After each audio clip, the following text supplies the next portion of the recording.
This did not begin with disappearance. There was no collapse, no single moment to point to. What later appeared as silence began as endurance. The work asked for access, then asked for more, and then asked for permanence. By the time withdrawal became visible, the pressure had already done its work.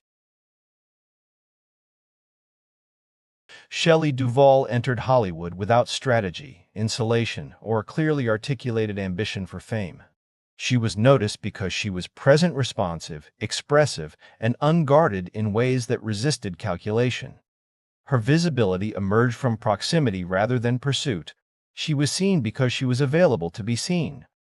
Early roles rewarded attentiveness rather than control. Directors valued her openness, her willingness to respond rather than dominate, to absorb rather than assert. She did not project mastery, she offered permeability. Her performances were shaped by reaction, timing, and sensitivity to environment. That responsiveness was interpreted as authenticity.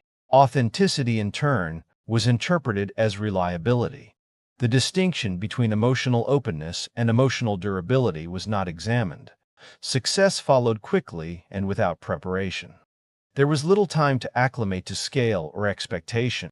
Exposure escalated faster than structural support. Long productions blurred professional and personal boundaries before those boundaries were consciously recognized. Emotional availability extended beyond scenes and schedules. It became assumed rather than requested. What began as generosity hardened into expectation. Workdays extended beyond sets into recovery time that was no longer protected. Private space thinned. Emotional reset became informal and incomplete. Praise arrived when endurance held. Criticism followed when limits appeared. The feedback loop rewarded persistence over sustainability. Rest was framed as interruption rather than necessity. Interviews reduced her to traits she did not author. Language framed her as fragile, unusual, or eccentric. These descriptors circulated independently of her participation. Repetition hardened them into identity. Public interpretation replaced self-definition. Attention arrived without context. Complexity was compressed into shorthand. The industry accelerated around her. Infrastructure lagged behind opportunity. Support systems remained improvised. Saying no felt disproportionately risky. Momentum replaced reflection. Each project demanded deeper access to her internal life. Emotional exposure was framed as professional generosity rather than labor. Characters lingered beyond filming. Psychological residue accumulated without formal decompression. The distinction between role and self narrowed gradually without clear boundary markers. Authority on set was rarely questioned.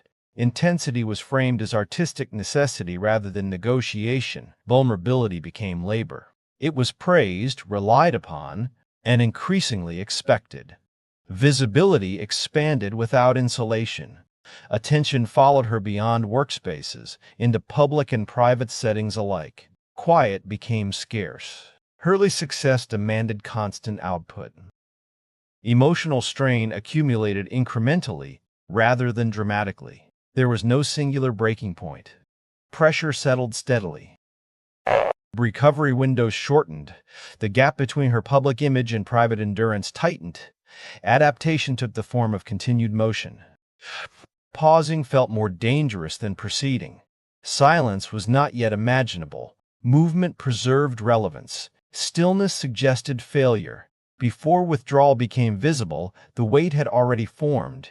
It shaped decisions long before they were recognized as retreat. At the height of her visibility, Shelley Duvall became inseparable from emotional risk.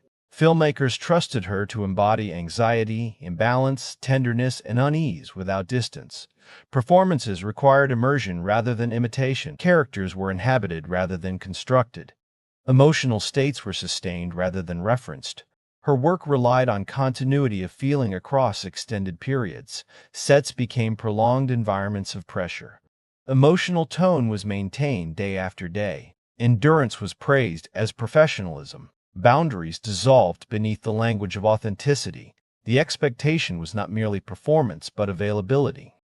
Remaining open became part of the job.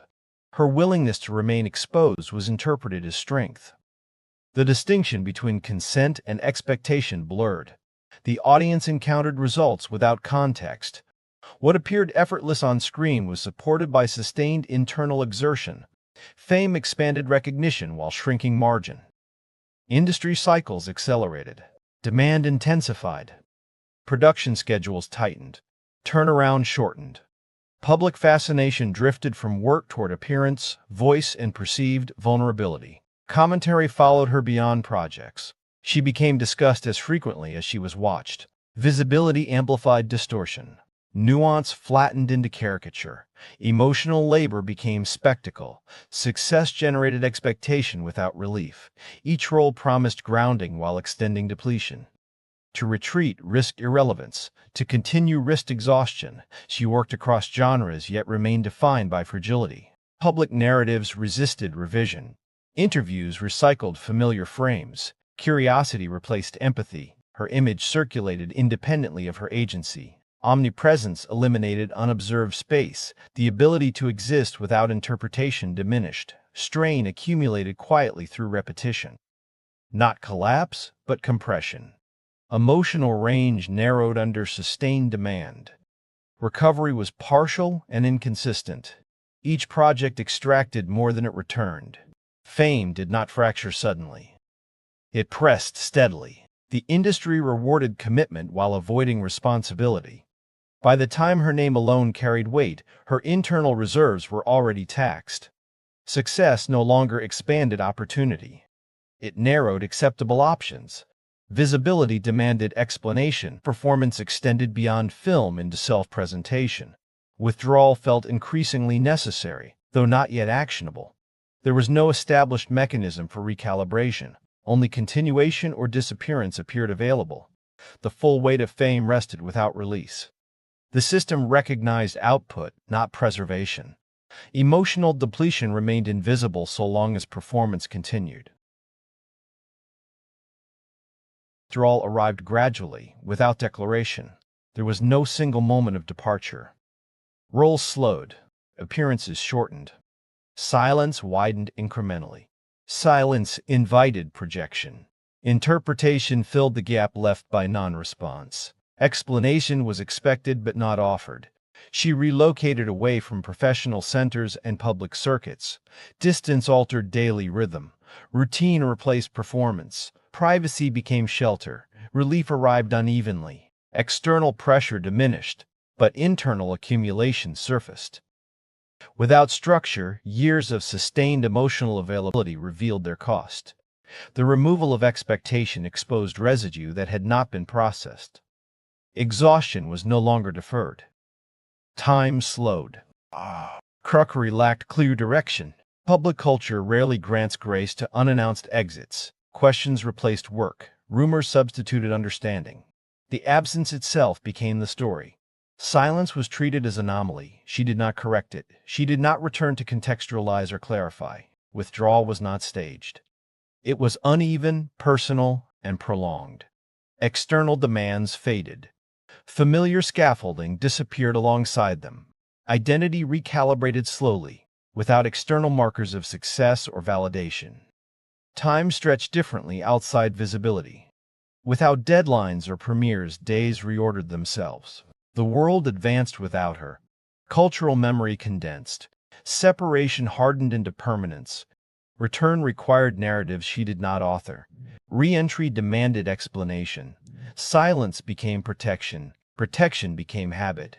Each passing year increased the cost of reappearance. Distance solidified. Withdrawal was not dramatic. It was sustained, quiet, and unresolved. It reflected endurance limits rather than strategy or spectacle.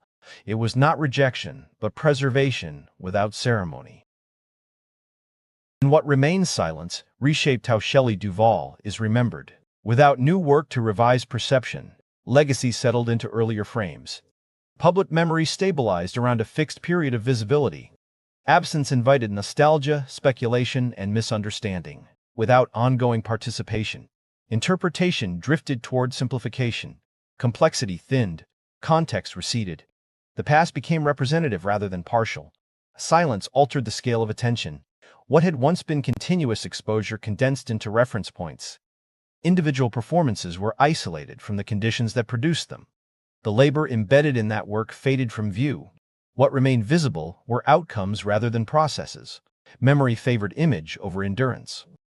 Yet silence preserved something intact. By refusing constant explanation, she retained ownership of her interior life. Silence functioned as boundary rather than void. It limited access. It interrupted the expectation of commentary. In an industry structured around perpetual articulation, non-response became a form of containment. Absence resisted revision. Without interviews or retrospectives to recalibrate narrative, the work stood on its own terms. Silence prevented retroactive framing. It denied the impulse to reinterpret earlier performances through later vulnerability. The work remained situated in its original context, unadjusted for hindsight. Public culture often treats disappearance as failure or decline. Silence is interpreted as loss rather than decision. But silence also removes a subject from continuous extraction. It halts the demand for relevance. It suspends the requirement to perform coherence. What remains becomes static, but also protected. The performances persist without her presence. They do not require reinforcement or clarification. They remain accessible without mediation. Silence does not erase them. It contextualizes their cost indirectly by refusing to separate product from endurance. The absence of explanation invites consideration rather than consumption. Withdrawal reframes success as finite rather than endless. It challenges the assumption that visibility must be maintained to remain valid. It exposes the limits of sustained exposure. Retreat becomes survivable rather than shameful. Preservation emerges as a legitimate outcome rather than an aberration. Silence also alters authorship. Without continued participation, ownership of narrative becomes diffuse. Interpretation circulates without correction. But this diffusion also limits intrusion. Without fresh material, scrutiny plateaus. Attention dissipates. Silence redistributes focus away from the individual and back toward the work itself. The work stands without revision or defense. It exists without update. It does not argue for its relevance. It does not compete with contemporary output. It remains as record rather than statement. Silence stabilizes it. In this stillness, memory is no longer negotiated in real time. It becomes archival. That shift carries loss but also relief. The absence of ongoing demand reduces distortion. Silence interrupts the cycle of reinterpretation that often follows prolonged visibility. What remains is not a mystery requiring resolution. It is a body of work marked by access, risk, and sustained openness. Silence does not answer questions about cost. It leaves them intact. It refuses to translate endurance into narrative closure. Silence, in this context, is not emptiness. It is a reduction of demand. It narrows the field of interpretation. It allows what has already been produced to exist without further negotiation. It resists the expectation that meaning must be continually refreshed. The withdrawal does not revise the past. It does not redeem or condemn it. It simply limits further access. In doing so, it alters the relationship between work and audience. Attention becomes optional rather than imposed. What remains is stable. The work persists. The cost is implied rather than explained. Silence does not resolve tension. It sustains it without spectacle. The noise fades. Silence remains.